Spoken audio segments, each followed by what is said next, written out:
안녕하세요. 보리교회 구한영 목사입니다. 오늘 성령사역의 실제 30강 시간이 찾아왔습니다. 오늘 제가 성령사역의 실제 30강인데 주제를 성령사역의 실제로 해봤어요. 구한영 목사처럼 목회하는 전도사님이 이제 신학대학원 나오고 개척을 해서 목회하는 전도사님이든 아니면 신학대학원을 다니고 있고 목회자가 되기 위해서 신학 공부를 하고 준비하고 있는 신학생이든 아니면은 일반 교회를 섬기고 있는 집사님, 권사님, 장로님이든 꼭 목회를 해야만 사역자가 아니고요. 평신도이든 또 전문 신학을 해서 오직 한 분 하나님께 올인하는 또 목회자로서 사역을 하든 이 성령 사역이라는 분야는 동일한 것 같아요. 그러니까 성령 사역에 있어서는 목사다, 평신도다 이렇게 따로 있지 않아요. 그리고 이제 성령 사역의 분야가 뭐 귀신 축사다, 뭐 예언 사역이다 라고 이렇게 딱 거기에만 있지도 않아요. 성령 사역은 교회 안에 있는 모든 것이라고 이야기할 수 있습니다. 뭐 교회가 작은데 뭐 교회가 부흥해가는 과정, 그저 숫자적 부흥만 좋은 건 아니에요. 또 건물이 생겼다고 부흥도 아니고요. 그러니까 하나님과 동행하고 우리 하나님이 지시하시는 뜻을 따라서 나아가는 그런 영적 목회, 그런 목회가 또 성령 사역이고요. 또 그 교회 안에 보면 병자들이 있어요. 영적으로 눌린 분도 있고 뭐 귀신 들린 분도 있지만 정신병자도 있어요. 그리고 마음에 병이 있는 사람도 있고 상처가 있는 사람도 있고 우울증, 조울증 있는 사람이 있고 이런 분들을 우리는 어떻게 사역해 나갈 것이냐. 일단 상담만 잘해도요. 어떤 능력이 없어도 상담만 잘해도 컨트롤을 할 수 있어요. 근데 이제 성령 사역이니까 하나님이 도우심으로 그들에게 있어서 약을 먹어도 뭐 조울증약, 우울증약, 신경안정제 이런 정신병 약을 먹지 않아도 하나님의 은혜로 하나님의 능력으로 그들의 어떤 그 영적인 문제가 해결되어지. 이것도 있어요. 성령 사역. 뭐 귀신 들린 사람 되게 많아요, 사실은. 그리고 요즘은 영화든 드라마든 귀신 들림에 관련된 뭐 귀신이든 악마든 뭐 다양한 분야의 뭐 도깨비든 드라마 장르 속에서도 보면 하도 그런 게 드라마가 자연스럽게 나오다 보니까 사람들이 그냥 드라마의 한 부분처럼 보게 되어 있어요. 심각한 건데 심각하지 않게 여기는 게 좀 문제 상황은 있죠. 근데 그래도 어쨌든 보편적으로 많이 있다 보니까 이상한 것라고 생각 안 하고 저런 세계에 있구나 라고 그런 거는 또 마인드는 열리는 것 같은데, 성령 사역의 분야가 무궁무진하다라는 걸 말씀드릴게요.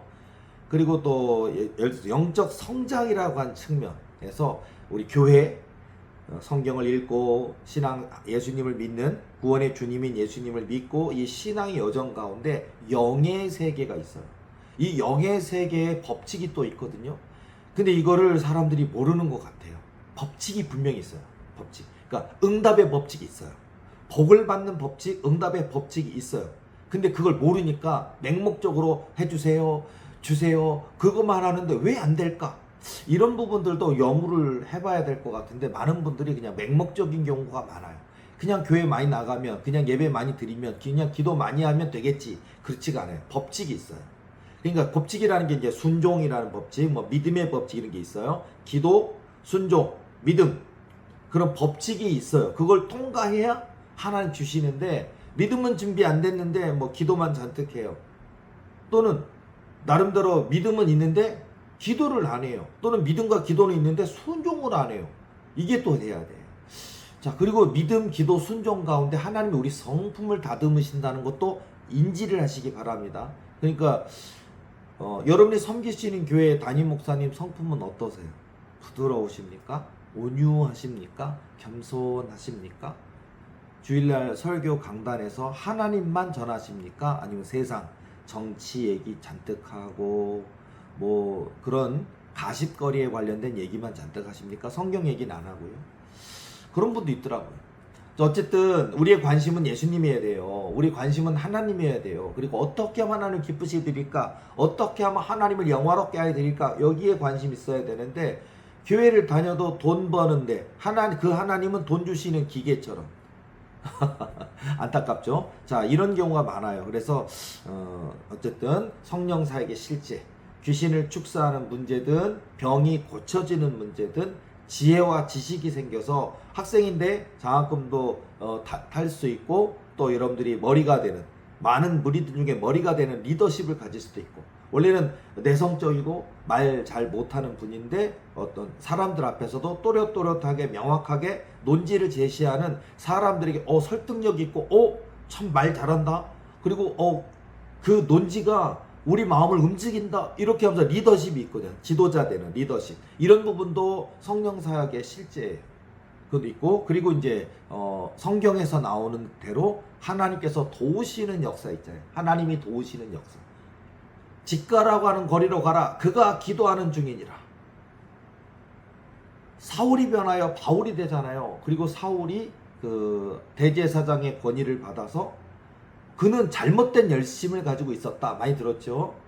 그러니까 예수님을 핍박하는 일이 하나님이 기쁘시게 드린 줄 알았어요. 근데 그 예수님이 하나님이시고 그 예수님이 하나님의 아들이신데 그걸 모르니까 그냥 예수님을 핍박했단 말이에요. 그리고 그 예수님을 믿는 자들을 잡아 옥에 가두기도 하고 돌을 쳐서 죽이기도 하는 권한을 받았다는 거예요. 그런데 이제 다마스쿠스라고 하는 다메섹이라는 그 길을 가는 중에 사울아 사울아 어찌하여 나를 핍박하느냐 예수님의 음성을 듣잖아요. 그때 그가 이제 깨달았어요. 물론 그의 눈이 어두워졌죠.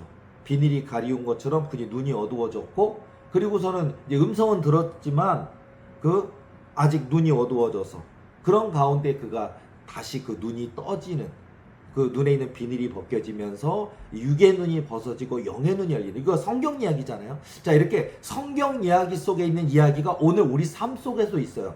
육의 눈이 영의 눈으로 열려지는 역사.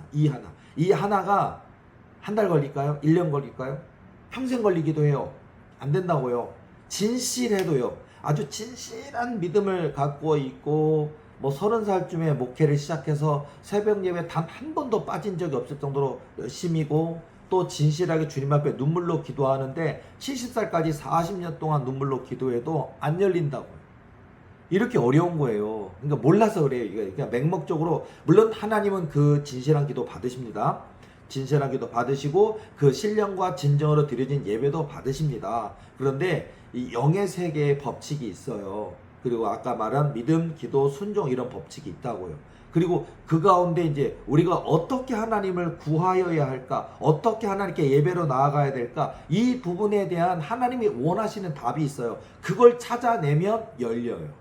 근데 그걸 모르니까 우리는 그 맹목적인 기도를 할 때가 많은 것 같아요. 자, 그래서 성령 사역의 실제 부분들이 너무 많다, 너무 다양하다. 그리고 그 중에는 은사적인 거 있죠. 지혜의 은사, 지식의 은사, 예언의 은사도 있고요. 영분별도 있고요. 하나님이 상황에 대한 진단, 여러 가지 것들을 알게 하시는 것들이 있어요. 이런 것들을 깨워야 돼요. 여러분이 목사님으로서 여러분의 성도님이 목사님 저희 이사 가려고 하는데 기도해 주세요. 이 정도잖아요. 근데 예를 들어서 그거 신중하게 하셔야 될 것 같아요. 그거 문제가 많이 얽혀 있는 것으로 하나님이 알게 해주시는데요 라고 조언하는 건 얘기가 틀리잖아요. 그러니까 예를 들어서 그 영역까지 여러분이 알고 있어야 되고 또 여러분이 교인이라면은 매 순간마다 목사님 구찮게 하고 목사님께 물어볼 수는 없겠죠. 인생사 중대한 거는 목사님이 또 이렇게 조언하시는 게 목사님의 원래 사명이고 역할이니까 물어봐야 되겠지만 여러분들이 스스로가 믿음과 기도와 영성이 준비되어서 여러분의 삶의 자리에서 해야 되겠죠. 이런 게 있다고요. 이런 것들에 대한 부분 또한 성령 사역의 실제입니다. 실제. 그리고 문제가 해결되어지는 거, 아픈데 낫는 거, 안 똑똑한데 똑똑해지는 거, 또는 응답도 많죠. 대머리인데 하나님의 은혜 주셔서 그렇게 뭘 바르고 탈모 샴푸를 하고 머리가 풍성히 나올 만한 좋은 영양제를 먹고 했는데도 안 되는 부분이 하나님의 은혜로 머리카락이 풍성해지는 역사도 있어요. 또는 키 큰 거 예를 들어서 아이들이 비싸잖아요. 호르몬 제제가 비싸잖아요. 효소처럼 보이는 호르몬 제제도 어마어마하더라고요. 가격이 한 달치 하루에 한 포 한 달치가 7만 원 10만 원 하더라고요. 그런데 하나님의 은혜로 키가 큰다든지 이것도 성령사역의 실제 여러분이 목회자라면 또는 은사자라면 또 여러분들이 어떤 예언의 영역을 가지고 하나님의 뜻을 분별하는 부분이든 굉장히 다양한 부분이 있고, 그래서 이왕이면 응답받기를 원하잖아요. 이왕이면 그냥 맹목적 응답은 아니지만 좋은 의미의 우리의 믿음과 기도가 준비되어서 응답받으면 너무 좋은 거잖아요. 그래서 이렇게 우리가 다양한 영의 눈이 열려야겠구나, 영의 귀가 열려야겠구나, 영의 지혜가 열려야겠구나 생각이고요. 자, 제가 여러분들에게 권면드리는 건 뭐냐면 이제부터 좀 적으세요. 적어요. 제발 좀 적어요. 그러니까 노트 하나를 사세요. 메모 노트든 수첩이든 아니면 노트든 하나 사셔서 지극히 작은 꿈 하나라도 이 꿈이 뭘까? 하나님이 뭔가 날 깨닫게 하시려는 것 같은데 잘 모르겠네? 그것도 적으시고, 또는 어린아이보다도 쉬운 꿈으로 만나 주셔서 이건 누가 봐도 이 뜻이구나, 그것도 적으시고. 그러니까 꿈이든 체험이든 기도든 응답이든 적으시기 시작하라는 거예요. 몇 월 며칠 기도하다가 잠들었는데 꾼 꿈 적으세요. 이게 얼마나 발전이 되는지 몰라요. 그리고 그걸 체크하고, 기도 시작, 기도 응답 체크하시고, 이때 하나님이 이 꿈을 주셨는데 이 꿈은 그날 꿈을 꿨다고 응답받는 게 아니라 응답을 주시겠다고 하는 하나님께서 우리에게 희망과 소망 주시고 잘하고 있구나. 마치 우리가 내비게이션 같은 효과가 있어요. 뭐냐면 여러분들이 뭐 서울이나 인천 사시는데 부산, 뭐 대구, 광주 어디 간다고 칠게요. 목포라든지 했을 때 우리가 뭐 호남선을 타야 되냐, 뭐 서해안 고속도로를 타야 되냐, 그거 있잖아요. 그럴 때 보면 지금 내가 제대로 탔구나. 그리고 딱 보니까 목적지까지 300km. 그리고 지금 제대로 가고 있고 계속 달렸는데 300km가 200km. 그럼 제일 가고 있는 거잖아요. 그런데 만약에 틀리면 뭐 다른 이제 곳으로 들어가서 인터체인지로 가서 빠져나가야 된다. 그리고 다시 타고 어디로 가야 된다고 안내를 해주잖아요. 그것처럼 내비게이션 효과가 있다고요. 우리가 제대로 가고 있는지. 자, 그래서 여러분의 삶 속에 이제 실제적인, 너무 저에게 있어서는 그 하나하나가 이런 게 쌓여야 된다. 그것도 말씀드리고 싶은 게 쌓여야 돼요. 체험이 응답 받는구나, 응답이 있구나, 하나님의 역사가 있구나, 이런 게 쌓여야 된다. 쌓이면, 그러면 한 번 꿈꾸면 끝나냐? 아니에요. 꿈을 통해 깨닫게 하시고 또 깨닫게 하시는 꿈, 또 깨닫게 하시는 꿈, 또 영분별하시게 하시는 꿈, 지혜 주시는 꿈, 뭐 다양하게 하면서 악한 사단이 도전하는 꿈도 있고, 하나님이 직접 만나 주시는 꿈도 있고, 천국 다녀오는 꿈도 있고, 또 상황 진단, 영적 진단에 대한 꿈도 있고, 그걸 통해서 하나님이 내게 계속해서 선과 악에 대해서, 옳고 그름에 대해서 나아가야 되는지 멈춰야 되는지 이걸 계속 알려주셔요. 한 번 꿈꿨다고 되는 게 아니라고요. 그래서 훈련을 주시는 거를 받아들일 준비를 하셔야 되는데, 금 나와라 뚝딱 어느 날 한 번 만나면 모든 게 짠, 이런 기대를 너무 많이 하시는 것 같아요. 안 그러더라고요. 그래서 하나님이 우리 마음 연단하신다는 게 맞는 거예요. 마음 연단. 우리 마음이 연단되어서 어떤 상황이 나도 우리가 변질되지 않는 거. 오직 한 분 하나님만 사랑하고 하나님만 높이고 좌라 우러나 치우치지 아니하고 주님 말씀하시면 순종하는 이 그릇이 되는데 10년 20년 걸리는 게 맞아요. 마음 연단이. 근데 이런 마음 연단조차도 안 하려고 하는 사람들이 많더라고요. 마음 연단을 받아들이시고 하나님이 허락하시는 모든 연단들을 하시면서 이런 기도를 했을 때 이렇게 역사하시는구나 하고, 하나님이 여러분의 목회자라면 목회고, 여러분이 은사자라면 은사의 현장에서 깨닫게 하죠. 예를 들어서 성령사역의 실제잖아요. 이렇게 손 놓고 기도하면 그냥 귀신이 떠나갈까요? 아니요. 물리적인 게 있다고 말씀드렸잖아요. 도전이 있어요. 손가락이 여기에 바늘로 실수라도 찔러도 얼마나 피나고 아프잖아요. 바늘로 막 사정없이 찌르는 듯한 그 느낌? 그리고 사실 무슨 바닷가, 여름에 바닷가 가면 꽃게 있잖아요. 꽃게나 작은 게 돌 들치며 나오는 그런 개들 있잖아요. 그런 개들한테 물려도 피나요. 이렇게 막 집게가 큰 개들이 있어요. 근데 그런 개들이 깨물면 아파요. 장갑 끼고 안전하게 집게로 잡지 않으면 아픈데, 그것처럼 안수를 기도를 하는데 손가락에 깨물리는 느낌? 처음에는 여러분 깜짝 놀랄 거예요. 소름 끼치. 그리고 뱀이 여러분의 손을 타고 위로 이렇게 슬금슬금 올라오는 느낌? 지금 성령사역의 실제니까 사역하다 보면 이런 게 있다고요. 그러면서 이게 뭐지? 그러니까 이런 것도 적으시라고요. 이게 뭐지? 그리고 모든 일을 이렇게 겪으면서 성장하는 게 있다니까. 그러니까 이걸 이기면 다음 단계, 이기면 다음 단계가 있어요. 그리고 또 하나님 깨닫게 하시고, 아, 너가 믿음이 됐구나, 기도가 됐구나, 은사가 됐구나 하면 그 다음 단계가 있다. 이것도 성령사역의 실제고요. 교회도 마찬가지예요. 하나님이 그 사람의 그릇이 되면 교회를 주셔요.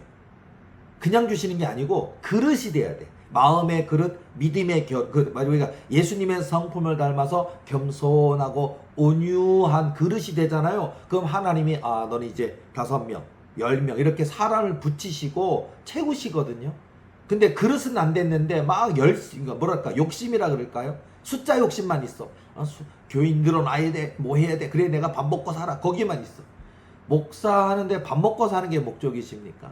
잃어버린 한 영혼을 구원하기 위함이고, 하나님이 나 같은 죄인을 구원하여 주신 그 은혜가 감사해서 또 하나님이 죄종으로 불러주셔서 신학해서 전도사 돼서 목사가 됐는데, 그 잃어버린 한 영혼을 구원하기 위한 그 마음 가지고 하나님을 영화롭게 해드리고 하나님을 기쁘시게 해드리고 하나님의 명하신 말씀에 순종하려고 그 길을 가야 되는데 돈 여기에 빠져있는 목회자들 많잖아요. 비난하자는 게 아니라 돈 필요한 거 아신다고요. 교인 필요한 거 아신다고요. 월세 교회면 월세 필요한 거 아신다고요. 그 아시기 때문에 하나님께 마음을 드리면 하나님이 역사하신다, 그 얘기를 해드리려는 거예요. 이거를 체험하셔야 돼. 이걸 처음부터 되진 않아요. 이걸 체험하기 시작해야 돼. 그리고 뭐 영적 성장도 마찬가지. 여러분이 기도하잖아요. 그러면 사단이 공격해요. 사단이, 그러니까 소위 말하는 랭킹전. 여러분 복싱에는 랭킹전 있잖아요. 이미 선수가 막 몇 전 몇 승, 5전 5승, 뭐 7전 7승하고 신인 선수가 막 올라오잖아요. 올라와도 그렇게 잘 싸워도 바로 랭킹 1위인 지난해 우승한 사람하고 싸울 수가 없어요. 그리고 이 랭킹 1위 하는 사람도 뭐냐면, 나랑 상대할 때 저 4등, 5등, 6등 정도 순위권에 있는 사람한테 지명 타이틀전이라고 들어보셨죠? 이런 게 있어요. 아예 저 10위권이라도 안 싸워요. 그리고 2등, 3등하고도 안 써요. 지명 타이틀전을 먼저 하다가 그 다음에 그 밑에 있는 사람이 자격을 얻으면 나 당신 우승자인 당신하고 싸워보겠다. 그때는 받아들여야 돼. 이런 게 있다고요. 마치 사단도 막 덤비질 않고요. 여러분의 영적 성장하면 강한 사단이 와요. 기도할 때 여러분의 기도를 방해하기도 하고. 그래서 여러분들이 저에게 찾아오시는 귀신 들림으로 고통당하는 분들도 처음에 보면 모습은 정말 진실했고 순수했고 뜨거웠고 기도하는 가운데 하나님 음성인 줄 알고 착각하는 바람에 하나님 음성으로 들리니까 부드럽게 내 딸아, 나를 찾는 너의 모습이 너무 예쁘구나부터 시작해서 그러니까 황홀하고 막 내 귀에 드디어 음성이 들린다 와 했는데, 진짜 하나님 음성이 들려서 하나님이 찾아오시는 경우가 있고 그 교제 속에 성장하는 분도 있는 반면, 사단 마귀가 늑대가 양의 탈을 쓰고 찾아오는, 하나님 음성처럼 찾아오는 케이스가 많아요. 그런 가운데 점점점 침입해서 그 사람의 영을 지배하기 시작하는, 그래서 나중에는 벗어날 수 없는 상태. 그러니까 뭐 직장생활 못하고 인간관계 못하고 그거 있잖아요. 일본 말로 희귀고몰인가요? 그거 있잖아요. 은둔형 외톨이. 그러니까 무서운 거야. 밖에 문 밖은 무서워. 엄마 아빠도 옷 갈아입고 옷 좀 내놔라 그래도 탕 닫고 얼른 내놓고 무서워 바깥에가. 그게 정신병의 문제도 있지만 영적인 귀신의 문제로 인해서 사람이 두렵고, 누가 나를 찌르러 오는 것 같고 누가 나에게 약 타서 죽일 것만 같고, 밖에 나가면 온통 세상 사람들이 다 악한 자들이고 날 죽일 것만 같고 막 무서움에 있다고요. 사람에 대한 두려움. 자, 그런 문제들도 이제 우리가 목회를 해야 되고, 또 여러분들 은사자라면 기도하면서 그 분의 영을 치료하든 정신을 치료하든 귀신을 쫓아내서 자유하게 하든 우리가 해야 되잖아요. 이런 영역들의 어떤 단계도 있고 많은 상황들도 있다라는 거. 그래서 여러분들이 여러분의 교회라고 하는, 교회가 목사님만 목회가 아니에요. 교회가 우리의 무대, 모든 분들의 젊은 청년 형제 자매든 중학생 고등학생이라고 해서 믿음이 없는 것도 아니에요. 물론 대개는 특강을 듣는 분들 중에 중학생이 있고 고등학생이 있으면 미안합니다. 근데 왜냐하면 약해요. 덩치는 크고 우리 성인보다 몸도 더 크고 어른처럼 되었지만 중학생, 고등학생 물론 믿음이 강한 사람도 있어요. 1000명 중에 한두 명은 쟤 고등학생 맞아? 쟤 중학생 맞아? 저렇게 하나님을 뜨겁게 사모할 뿐만 아니라 정말 연구자처럼 하나님을 찾는다 하는 믿음이 쑥쑥쑥 자라나는 사람도 있어요. 그러면 그 사람은 하나님의 마음이 합한 사람이 될 확률이 높겠죠. 있어요. 있는데 대개는 어느 학교를 갈까, 뭐 남자친구 여자친구 만나고, 그리고 그냥 쉬고 싶고 학교 안 가고 싶고, 그 영역. 교회 가면 엄마가 권사님인데 안 갈 수는 없고, 이 차원이 많더라고요. 그리고 뭐랄까, 신앙에 대해서 더 깊이 왜 기도해야 되는지, 왜 예배를 드려야 되는지, 왜 말씀을 깊이 사모해야 되는지 그걸 잘 몰라요. 그러다 보니까 이제 중고등학생 중에 약한 것 같고 많이 없어서 그렇지. 근데 어쨌든 중학생이든 고등학생이든 청년 형제 자매든 집사님이 됐든 권사님이 됐든 아니면 신학을 해서 주의종으로 하나님이 불러주셔서 전도사님이 됐든 목사님이 됐든 사모님이 됐든, 그렇다면 이건 우리 현실이고 현장이잖아요. 현장에서 실패하면 안 되죠. 이겨야죠. 전쟁터예요. 이것도요. 목회도 전쟁터예요. 사역지도 전쟁터예요. 여기서 우리가 하나님이 주시는 그걸 알아야 영의 눈이 열려야, 영의 귀가 열려야, 영의 지가 열려야 하나님이 명하시는 것을 딱 알고 갈 수 있지 않겠어요. 그래서 하나님이 은사도 주셔요. 그냥 꿈 딱 꾸면 끝난 게 아니에요. 그 꿈을 꿨는데 그 꿈에 뭔가를 깨닫게 하시면서 뭔가를 주셨는데, 꿈이 아니라 그게 하나님 만난 것이고 그 꿈이 하나님이 내게 은사 주신 상황이 많이 있어요. 이런 것들도 적으시기도 하고, 그때 은사 받았던 거 보니까 받으면 끝나냐? 아니라니까. 받은 걸 성장시켜야 된다고요. 그리고 성장시키는 게 마치 1000단계라면 1000단계도 있어요. 은사 성장. 방언도 마찬가지예요. 방언도 우리가 초보 방언 있잖아요. 뭐 랄랄랄랄라 하자, 뭐 그잖아요. 랄랄라 방언, 룰룰룰룰루 이런 방언. 그러다가 그거 이제 언어 방언으로 다양해요. 뭐 랄랄랄라, 요요요, 유유유, 뭐 그러다가 뭐 가나다라 마바사처럼 이렇게 막 하는 거 하다가 나중에 이제 언어 방언. 그리고 뭔가 악센트도 있고, 이게 독일말 같기도 하고 미국말 같기도 하고 이게 일본말 같기도 하고 아라비아 말 같기도 하고 막 그래요. 그러면서 이제 무슨 말인지 모르겠지만 더 부드럽다, 유창해지는 언어가 있어요. 그리고 그 언어가 부분 통변되기 시작하는. 분명히 나는 방언을 했는데 내 귀로는 왜 우리나라 말로 들리지? 이게 관계가 있고, 또는 여러분들의 귀가 열렸는데 다른 분들이 분명, 예를 들어 이런 경우에요. 여러분들이 통변이 열렸는지도 몰랐는데 우연치 않게 알게 된 경우, 교회 내에서 예를 들어서 어떤 권사님이 막 방언하시는데 정말 하나님께 방언 열심히 하시는구나 라고 이렇게 했어요. 그리고 어느 날 친하니까, 권사님 저 언제 교회 가니까 방언으로 하나님께 막 방언이 아니라, 그분은 방언했는데 그 하나님한테 무슨 대화하시고 뭐라고 구체적으로 이런 얘기를 하시던데, 평상시에 권사님 방언으로만 하셨는데 그날은 우리나라 말로 대화하듯이 하시더라고요. 이 권사님이 깜짝 놀라는 거예요. 자매님한테. 난 한 번도, 나는 우리나라 말로 이렇게 한 적 없다고. 나 그냥 무슨 뜻인지 모르고, 나 아직 통변은사 못 받아서 방언만 했다고. 근데 그걸 듣게 된 자매가 더 놀란 거예요. 그 권사님은 우리나라 말로 이렇게 대화하듯이 기도한 적 없다고, 그냥 방언으로 했다고. 무슨 뜻인지 모른다. 그런데 그 자매님 영의 귀가 열려서 들리는 거예요, 그게. 그러니까 나도 모르게 알게 되기 시작하는 그래서 이거 내가 통변은사를 받은 거구나. 분명히 그분은 방언했는데 내 귀에는 통변이 돼서 우리나라 말로 들리는 케이스도 있어요. 그렇게. 그러고서는 이제 나중에는 완전 통변, 우리가 부분 통변, 완전 통변 이렇게 있는 것처럼, 이 언어, 우리가 이 세 개만 해도 어마어마하죠, 사실은. 방언이 있고 통변이 있고 또 예언이 있고. 예언은 뭐 미래잖아요. 미래도 있지만 진단도 있어요. 단순히 그냥 너는 앞으로 20년 뒤 뭐가 될 거야 뭐 이런 거만 있을까요?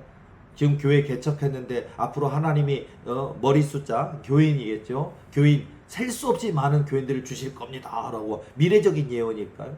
미래만 있는 게 아니라 나라 예언, 민족 예언, 개인 예언, 어떤 교회 예언도 있고, 또한 기업에 대한 예언도 있어요. 그리고 자녀 예언도 있고, 그렇게 남편, 아내에 대한 것도 있고, 그리고 진단도 있어요. 예언에는 진단도 있어요.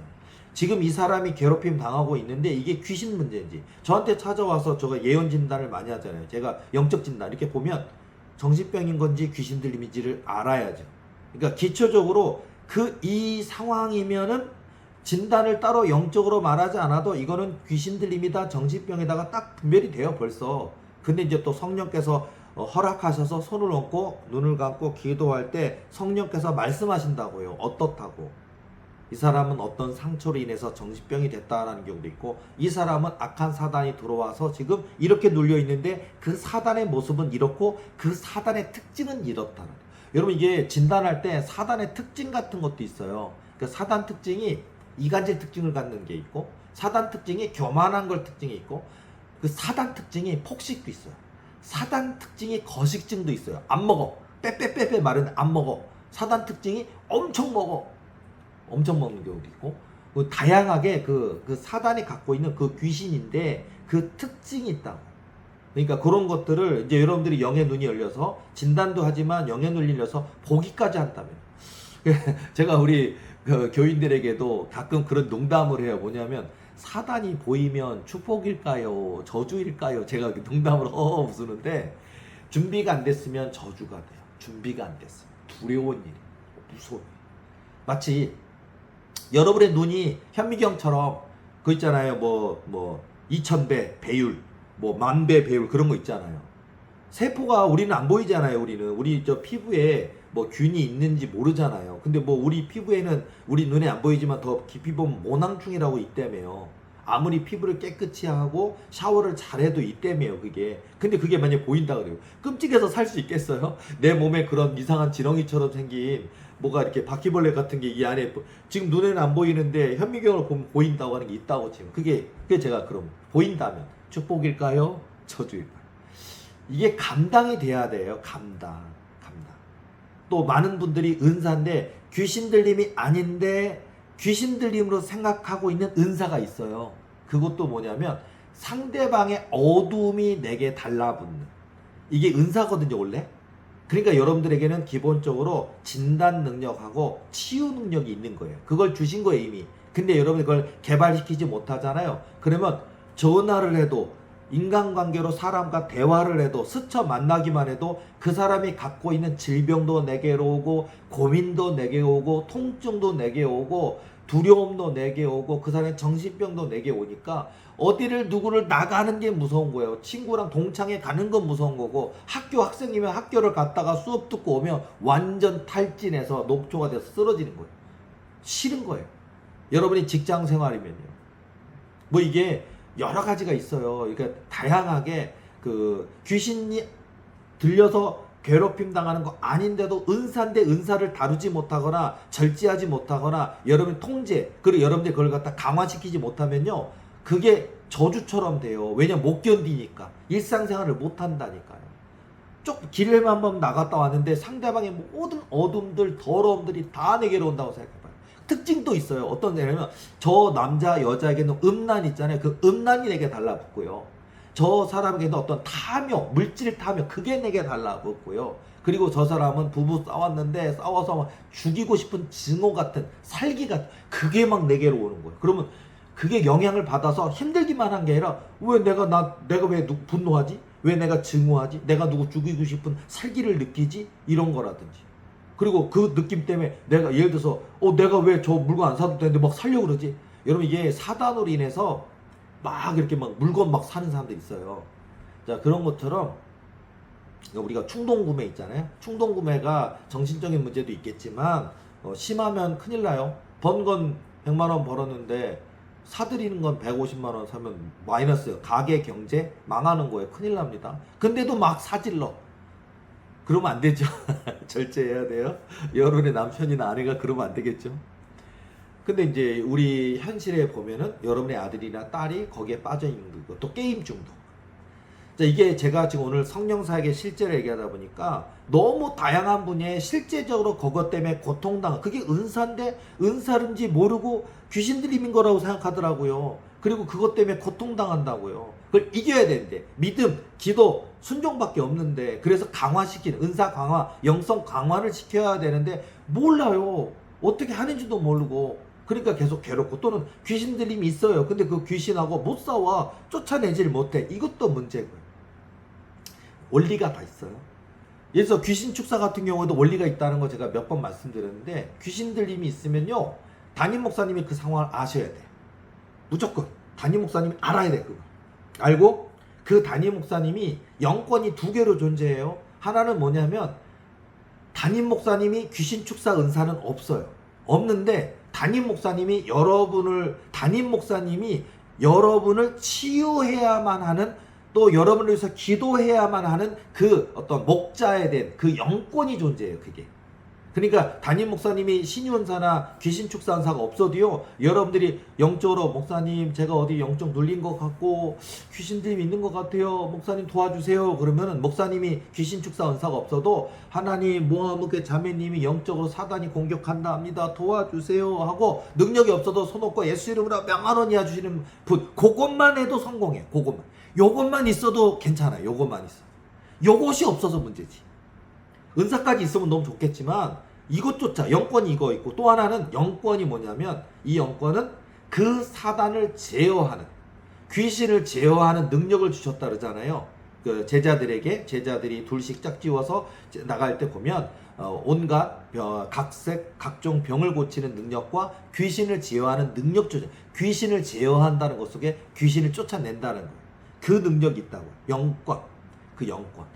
이 영권까지 있으면 좋겠죠. 여러분이 섬기시는 교회 담임 목사님이 영권 2개 다 있으면 최고입니다. 그러니까 여러분들을 위해서 눈물을 흘려 기도하는 목사님인데다가 사단을 박살낼 수 있고 쫓아할 수 있는 영권까지 있다. 최고예요.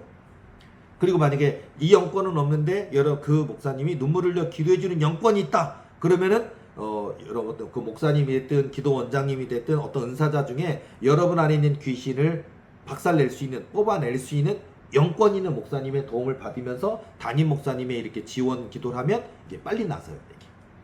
그런 경우에는 괜찮아요. 그러니까 요건 또 원리라니까. 이게 제가 이거를 귀신 축사만 25년을 했으니, 그리고 이런 귀신 들림으로 고통당한 사람 수천 명을 만났으니 모르겠냐고요.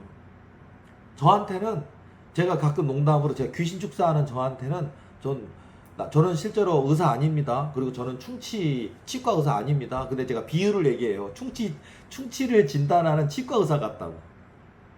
보면 이건 아랫니 뭐 4번 치아, 뭐 윗니 뭐 3번 치아, 이거는 신경치료 하셔야겠습니다. 이건 충치가 조금 먹었는데 요거만 하고 레진 치료하면 되겠습니다. 라든지 뭐 그런 있잖아요. 처방이 있잖아요. 아니면 요거는 발치를 해야 됩니다. 신경치료로 안 되고 이거 발치를 하고 이건 임플란트 해야 됩니다. 뭐 그게 정확한 진단과 처방법이 있잖아요.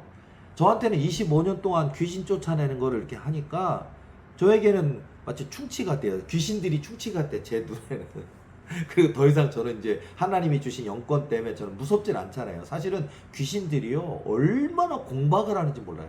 겁박도 하고요, 폭력도 하고요, 폭언도 하고요, 쌍욕도 하고요, 때리기도 하고요. 저도 맞았었다고요. 저도요, 막 이렇게 흔들기도 하고 핥히기도 했다고요. 그런 과정을 다 거치면서도 포기하지 않고 기도하고, 포기한 자도 기도하다 보니까 하나님이 영권을 주셨다고. 특히 제가 이제 사역할 때 보면 사단 마귀가 이렇게 뭐 이렇게 핥히려고 하지는 저는 이제 사단이 공격 때리거나 핥히지는 않더라고요, 이제는. 근데 이렇게 막 손을 막 얼려서 하다 보면 안경도 이렇게 다칠 수도 있고 얼굴을 때릴 수도 있어요. 그러다 보면 제가 하는 게 있어요. 기도하는 선 그러면은요. 그럼 사단인데 내가 왜 이러고 있지? 결박되는 거예요. 사단을 우리가 뭐 밧줄로 결박하는 게 아니라 하나님이 주신 입술의 권세가 있잖아요. 하나님이 주신 입술의 권세. 우리가 뭐 예수 말씀 권세가 될 수도 있지만 입술의 권세로 기도하는 손 그러면 사단 마귀가 막 함부로 하려는 손을 결박시키는 거예요. 이렇게. 이제 그것도 영권인데, 자 어쨌든 이게 지금 성령사역의 실제 얘기를 하는 거예요.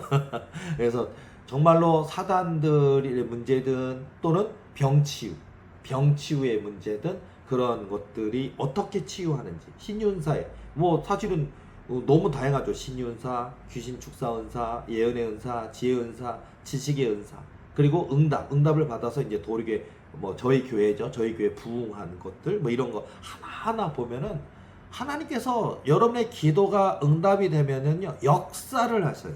이 방법이 있어요. 역사.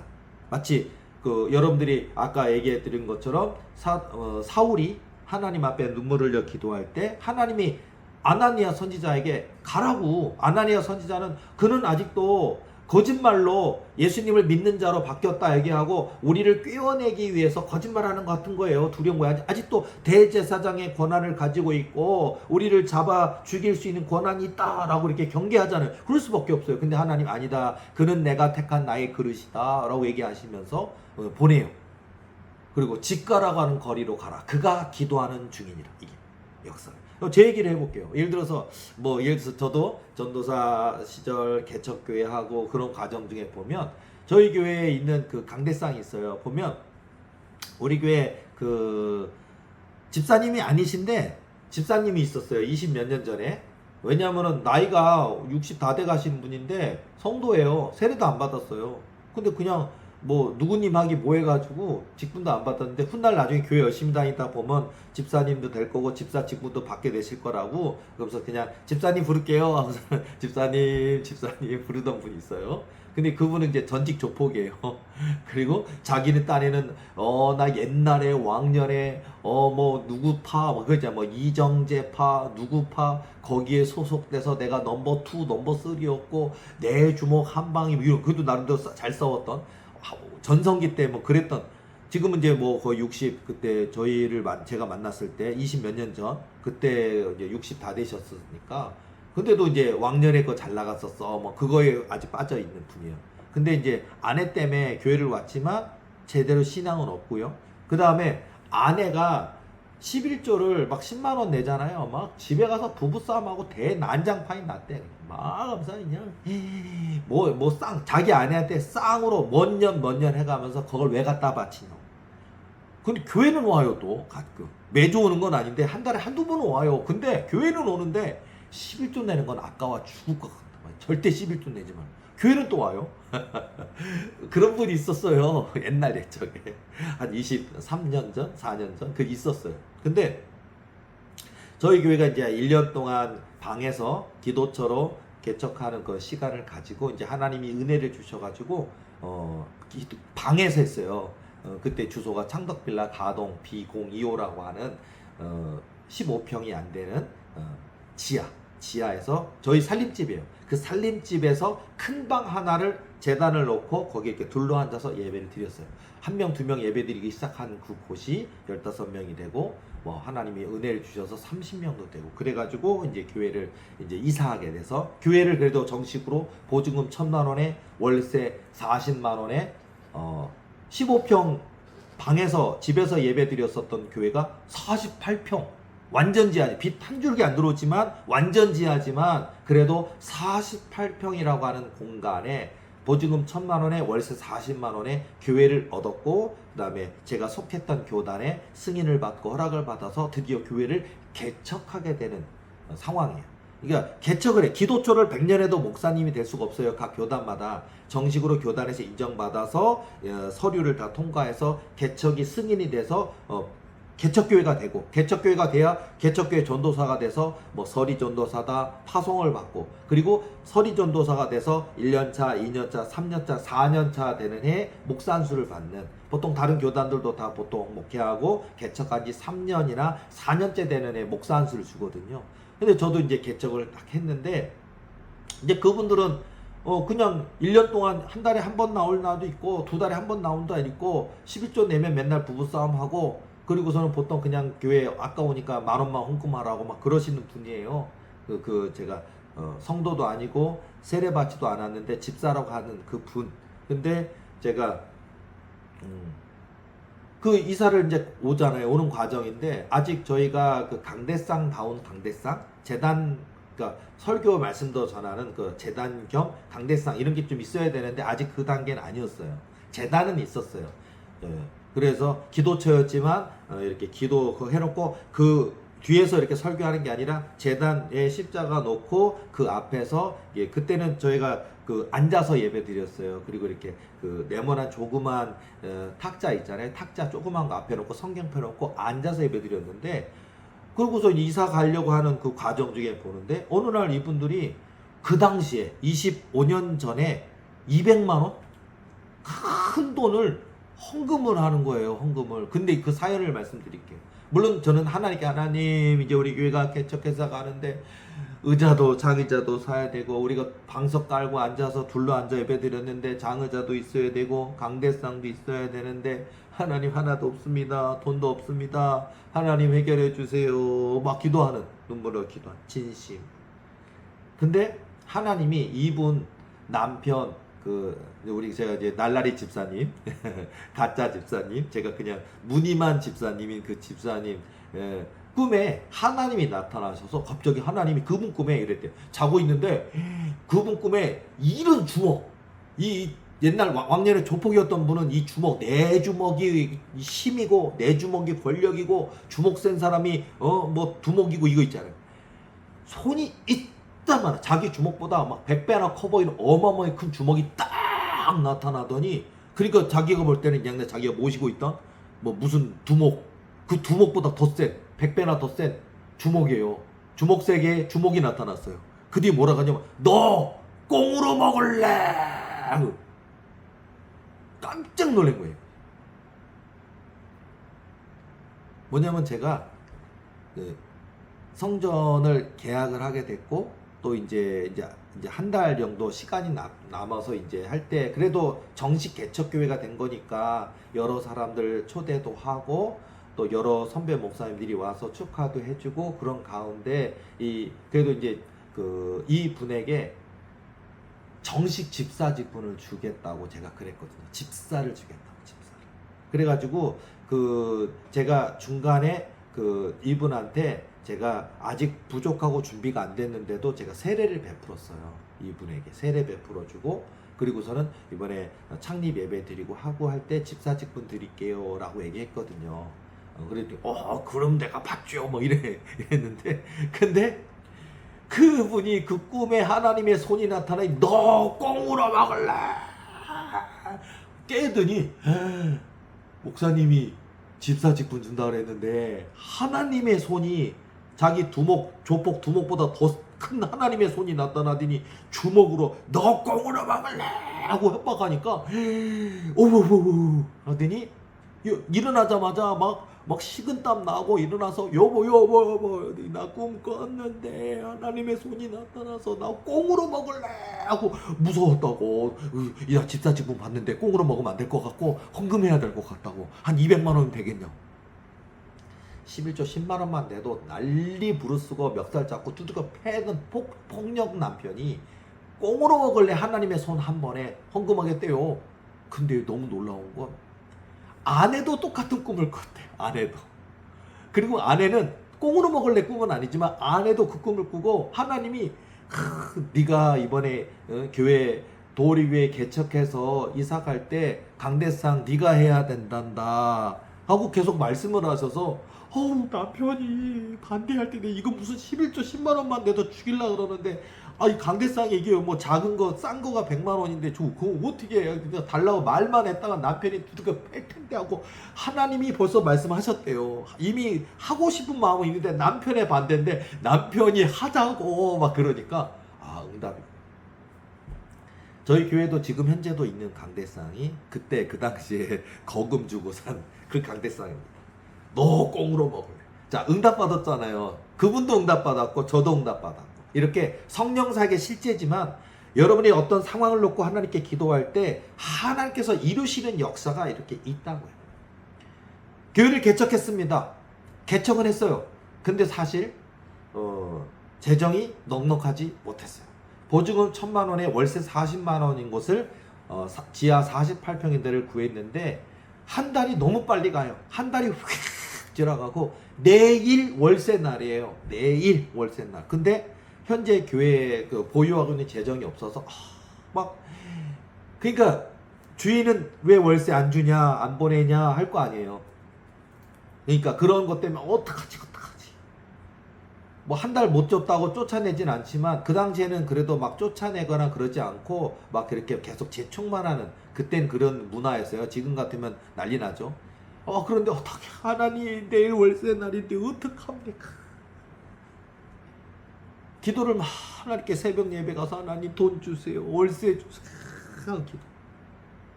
그런데 또 그날이 그 토요일 날, 다음 날 토요일이 됐는데, 토요일 날 저희가 교회 앞에서 음료수 전도를 했거든요.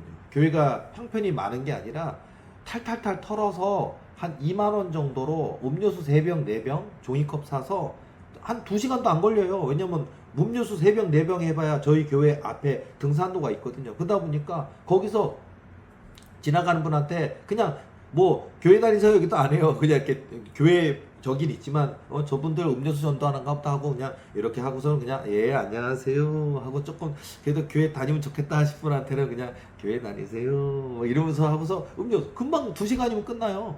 그래서 음료수 뭐 저 포도 주스, 오렌지 주스 뭐 이렇게 그 뭐 게토레이 같은 뭐 그런 거 가지고 이렇게 해서 따라 드리고 그냥 그게 우리가 할 수 있는 최선.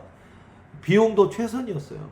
그리고 도리교의 재정은 그 2만 원 정도 들여서 앞에 있는 슈퍼에서 그 음료수 페트병으로 3병, 4병 사왔고 또 이렇게 50개 들어있는 종이컵 사가지고 그분들을 섬기는 게 우리가 할 수 있는 최선이었는데 월세 낼 돈은 없죠.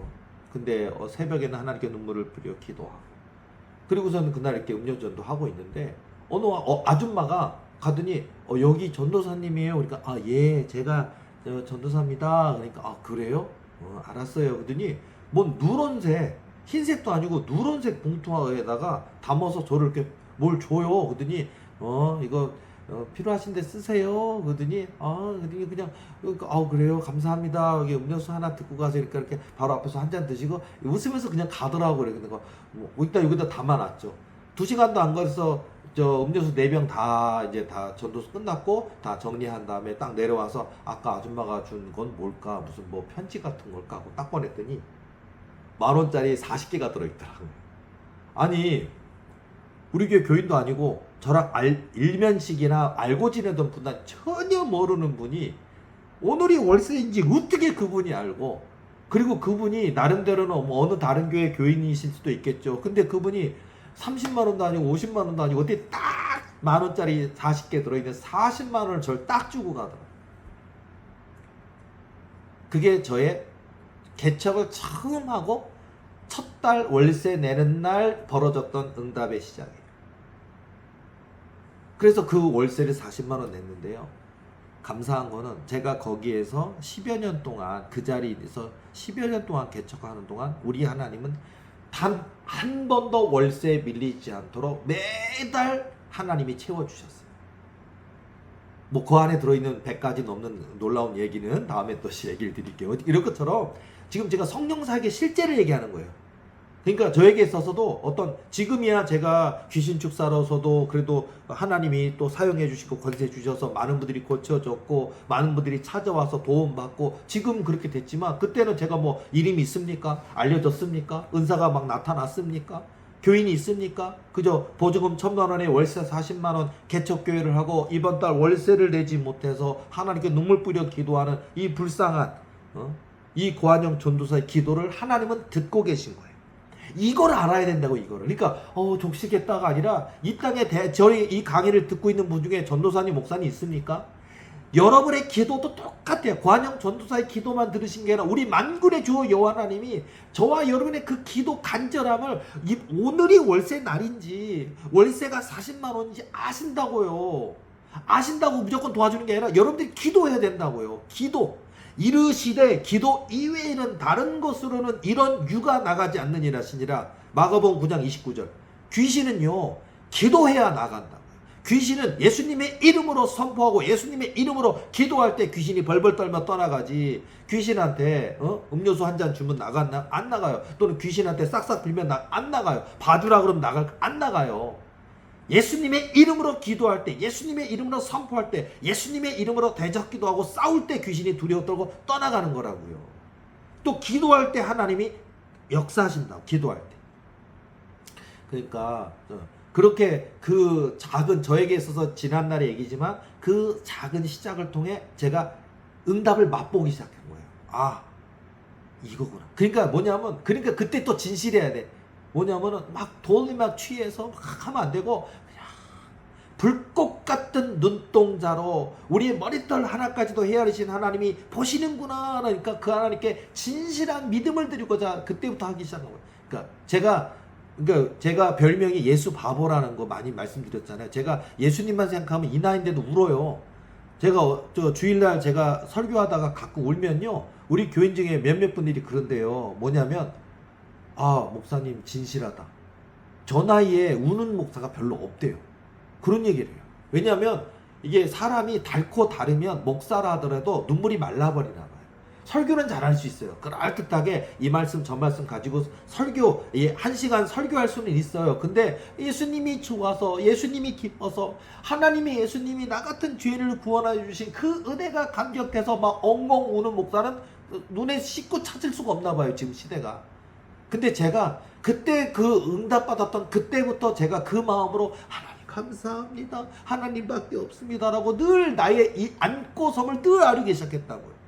그리고 더 달라고 하면서 뭐 이 조금 줬다고 원망하는 게 아니라 매 순간순간 채우시는 하나님의 손길을 보면서 감사하면서 매 순간 감사하고 매 순간 하나님께 아래에 있고 그거를 지금까지 25년 제가 목회 25년 차인데 25년째 하는 거라고요. 그게 진실성이 돼야 된다고. 그게 저에게 있어서 성령사에게 실제예요. 그 가운데 하나님께서 꿈을 통해서 제게 인내가 필요하면 인내를 가르쳐 주시고 제가 낙심하고 지쳐 있으면 하나님이 새 힘을 주시면서 내가 너와 함께 하고 있지 않느냐 힘내거라 라고 하시고요. 그러면서 하나님이 저를 다듬어 가셨던 것 같아요. 그러니까 여러분들도 일확천금으로 가지 마시고요. 한 걸음 한 걸음 한 계단 한 계단 우리가 천리길도 한 걸음부터 맞습니다. 만약에 우리가 겨울에 수도 얼지 말라고 물 한 방울 한 방울 떨어뜨려 놓잖아요. 얼지 말라고. 멈춰 놓으면 얼으니까. 근데 한 방울이라도 떨어지면 안 온대요. 근데 보면 그 한 방울 한 방울도요. 하루 밤새 떨어지면은요. 뭐 페트병 하나가 될 수도 있고 대야 하나가 될 수도 있고 굉장한 물이에요. 여러분 우리의 믿음이란 게 이래요. 우리의 믿음이든 기도든 하나님에 대한 순종이 한 방울일 것 같아도 그 한 방울로 진실하게 주님을 사랑하고 기뻐하고 그리고 어떤 체험 같은 게 저는 아까도 말씀드렸죠. 전 체험을 기록을 했다고요. 뭔 꿈을 꾸면 2000 몇 년 몇 월 며칠 새벽에 주신 꿈 적어놔요. 근데 그 적어놓은 내용이 너무 세미해서 뭐 A4 용지 아까 제가 설교자니까 예배 인도하는 목회자다 보니까 설교 원고가 있어요. 그러면 설교 원고 쓰는 뒷면에 보면 제가 거기다 깨알 같은 글씨로 지난밤 만나주셨던 그 놀라운 성령 체험, 놀라운 천국 갔다 온 체험, 하나님 음성 들었던 거 적기 시작했어요. 나만 알아들을 볼 수 있는 그 글씨체로. 그게 책이 됐어요. 나중에 그게 하나님은 하나님이신 것을 책이 됐고 하나님 한 분만은 족한 것을 책이 됐고 그게 지금 꿈꾸는 목회자 1, 2권 책이 지금 다 준비 써놨고 그렇게 쓰면서 그리고 또 쓰기만 한 게 아니라 그 쓰면서 왜 이 꿈을 주셨을까? 이 체험을 통해 나를 어떻게 만드시려는 것일까? 그렇게 생각하고 하나님 저 부족합니다. 어리석습니다. 깨닫게 도와주세요. 지혜를 주세요. 또 구하요. 그러면 또 하나님이 각 분야 응답을 막 주신다고. 뭐 그렇게 해서 하나님께서 응답을 막 부어주시는 부분이 저야말로 집가라고 하는 거리로 가라 그가 기도하는 중이니라 그거예요. 하나님이 저의 삶 속에 또 제가 이제 도리교회 목회 여정 중에 하나님이 항상 그렇게 채우셨어요. 놀랍게 신기하게 이렇게 채우시고 놀랍게 채우시고 저희 교회가 그 부흥하는 과정 중에 또 이건 또 오래전 일이지만 부흥하는 과정 중에 하나님이 드디어 월세교회가 아닌 건물을 사게 하시는 때가 있었거든요. 물론 형편이 있어서 산 건 아니었어요. 거기에 얽혀있는 많은 스토리가 있지만 한 가지만 얘기해 드리자면 돈이 있어서 된 게 아니었고 돈이 굉장히 쩔쩔쩔 매는 상태에서 교회를 사기는 샀어요. 근데 돈이 하나도 그러니까 거의 뭐 있는 도 없는 도 다 긁어 모아가지고 그 정말 힘든 가운데 샀다 보니까 그러니까 뭐 정말 쪼달리는데 교회를 꾸미려면 간판도 붙여야 되고 또 외벽 공사도 해야 되고 뭐 그런 거 있잖아요. 근데 그 돈이 없는 거예요. 그리고 더군다나 그 지하에 원래 그 공장 창고였던 곳이었는데 그 지하에 유아실로 써야 되는 그 공간이 있는데 그 공간에 막혀 있어요. 거기가 원래 벽으로 이렇게 두꺼운 벽으로 막혀 있는데 두께가 이만해요. 완전 없다고요 거기가. 근데 거기가 문을 거기다 내야 이쪽으로는 거기 막아버리고 이쪽으로는 방송실 만들고 여기는 그러다 보니까 사람은 없고 그래서 제가 그날 돈이 교회 그 뭐랄까 그 돈이 부족해가지고 천만 원이 부족한데 이 천만 원을 어디서 구할 수 있을까? 이 천만 원 못 막으면 큰일인데라고 하는 그런 상황. 그런 상황에 근데 일단 일은 해야 되잖아요. 와가지고 제가 그 벽을 이 그라인드라는 게 있어요. 그 그라인드 제가 이렇게 그 공업용 마스크를 쓰고서는요. 그 다음에 모자 쓰고서는 그라인드 가지고 이게 해머가 있는데 해머로 한 방 치면 잘못 깨지면 안 되니까 이 그라인드로 그 무늬 될 자리를 예쁘게 잘라야 되는데 먼지가 예배당 안으로 그냥 그 자욱해서 보이지 않을 정도로 하면서 제가 확 하고 그때 저희 교회 전도사들 있었어요. 근데 그 전도사들이 몸살이더라고요. 저 먼지 먹고 싶지 않은가 피. 담임 목사인 제가 탁그 먼지 다 뒤집어서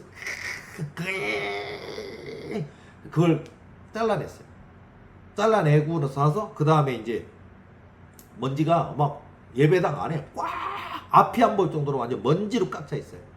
그 상태에서 일단 드디어 잘라는 건 했으니까 이제 숨쉬고 들어와서 해머로 치면 예쁘게 딱 공간이 나오잖아요. 그러니까 제가 밖에 나와갔는데 밖에 나오니까 신세계예요. 공업용 마스크를 그냥 먼지 먹을까봐 그냥 이게 줄이 이렇게 나요. 이렇게 얼굴에 이렇게. 그 상태에서 하고 숨을 참고서 일을 한 다음에 그걸 뚫고서 딱 나와서 공기가 통하고 이걸 갖다가 마스크를 벗었는데 마스크에 먼지가 이렇게 쏟아져요. 완전히. 그래서 쏟아지고 그리고 제가 이렇게 보니까 머리가 완전히 그 흰색 가루가 내 머리가 하얀 백발의 할아버지처럼 됐어요. 먼지 뒤집었어. 그래서 이렇게 장갑 벗고 이렇게 해서 힘들었어요. 근데 사실 제가 그라인드를 하면서 뭐 하고 있었냐면 하나님 1,000만 원 어떡해요. 걱정돼 죽겠는데 일단 이 구멍은 뚫어야 되겠고 누구 사람이 기계를 부를 수도 없고 사람을 부를 수도 없고 그리고 이건 공사는 내가 직접 해야 되겠고 응? 그런 상황에서 하고 돈은 1,000만 원 오늘 막아야 되는데 이걸 어떻게 해야 되나. 그래서 일단은 내 처지가 먼지가 다 뒤집어써서 머리가 하얗게 되고 막 장갑에도 먼지가 쓰고 마스크에는 막 터니까 막 이렇게 쏟아지는 상황에서 바깥 공기를 쐬면서 이렇게 하는데 되게 처량하더라고요. 어디. 아직 해결 안 됐잖아요. 1,000만 원. 이렇게 있는데 제 핸드폰 여기 이렇게 제가 이제 일할 때는 이렇게 주머니가 막 4개 6개 달려있는 그런 거 입고 하거든요. 거기다 뭐 나사도 집어넣고 도라이버 집어넣고 핸드폰 있고 지갑 있고 이렇게 하거든요. 그러다 보니까 핸드폰 소리가 나길래 이렇게 해서 여보세요? 그러니까 했더니 목사님 우리 남편이 1,000만 원 헌금하기로 했어. 이게 웬 소리야? 그 남편께서 돈을 진짜로 아까 그 꽁으로 먹을래 그분하고는 다른 분인데 이분도 교회에 11조 내는 거 싫어하고 헌금 내는 거 싫어하고 깍쟁이 같은 분이에요. 근데 그분이 교회에 헌금하자고 그러더니 1,000만 원을 보내기로 했다고. 아내 되는 분이 전화해가지고 집사님 전화했고 목사님 우리 남편이요 교회 지금 교회 건물 사서 뭐 중도금도 치르고 잔금도 치르는데 그 보태자고 1,000만 원 내겠다고 하는데 좀 이따가 남편이 얘기했고 좀 이따가 돈 들어올 거예요. 그래요. 내가 그래요? 머리는 허옇게 먼지 뒤집어 쓰고 마스크 벗고 장갑 벗은 상태에서 전화 이렇게 받은 상태에서 눈물이 쿡쿡 나는 거야. 눈물이 나고 있다가 이렇게 보니까 띵동 1,000만 원 들어왔더라고. 공사 끝나고 가서 그 1,000만 원으로 중도금 막았어요. 자, 여러분 그런 소중함이 있어야 돼요. 나중에 교회가 저희 지금 섬기는 교회가 앞으로 100배나 더 커지든 1,000배나 커지든 그래도 40만 원 월세 40만 원의 소중함도 또 중도금 1,000만 원의 소중함도 알고 내 몸으로 직접 일하면서 하나님 도와주세요라고 눈물 흘려 기도하는 그 마음이 나이가 들어도 교인이 숫자가 많아져도 또는 손에 권능이 생기고 은사가 생기고 더 뭐 많은 것들이 갖춘다 해도 우리는 그냥 하나님의 종인 거예요. 우리는 그냥 하나님만 높이고 하나님만 자랑하는 거예요. 그 마음을 갖고 그런 믿음을 갖고 기도하면 역사가 나타나고 그게 쌓이고 권능이 된다고요. 그러면서 여러분의 삶 속에 1년에 한 번 또는 평생에 한 번 있을까 말까 하는 응답이 아니라 응답이 현실이 되고 응답이 상식이 되고 응답이 매일이 된다고요. 이런 삶 살아야 되지 않을까요? 지금 제가 그걸 누리고 있습니다. 이 강의를 듣는 모든 분들이 제가 지금 경험해 가고 있는 일들, 앞으로 저희 교회에 일어날 많은 기적들을 또 많이 제가 강의를 통해 소개해 드릴 때 더 놀라실 거예요. 지금 하나님이 진행하시는 많은 일들이 또 있거든요. 그런 일들이 또 제가 예전에 제가 경험했던 얘기만이 아닌 현재적인 또 하나님의 응답을 얘기하면 여러분 깜짝 놀라실 거예요. 근데 이게 저에게만 있는 이야기가 아니라 저의 강의를 듣는 성령사역의 실제를 사모하시는 분들, 도움받는 분들 모두에게 있는 역사가 되기를 원합니다. 그러니까 하나님 한 분을 진실하게 사랑하실 것, 믿음을 가지실 것, 기도하실 것, 순종하실 것, 그리고 여러분의 모든 교회든 목회든 모든 사역의 현장에서 우리 하나님께서 깨닫게 하시는 거, 지혜 주시는 거, 지식 주시는 거, 또 인도해 주시는 것을 잘 볼 수 있는, 영의 귀가 열려서 들을 수 있고 영의 눈이 열려서 볼 수 있고 영의 지혜가 열려 깨달을 수 있고 그 깨닫게 하시는 것들을 즉각 순종할 수 있는 그런 모습이 되셔서 정말 집 가러 가는 거리로 가라, 그가 기도하는 중이니라, 이런 말씀처럼 저와 여러분의 삶에 날마다 하나님이 부어주시는 기적과 역사가 있는 저와 여러분 되시기를 예수님의 이름으로 축복합니다. 오늘 저의 강의는 여기까지 하도록 하겠습니다. 다음 주 더 재밌고 유익한 강의를 가지고 돌아오도록 하겠습니다. 수고하셨습니다.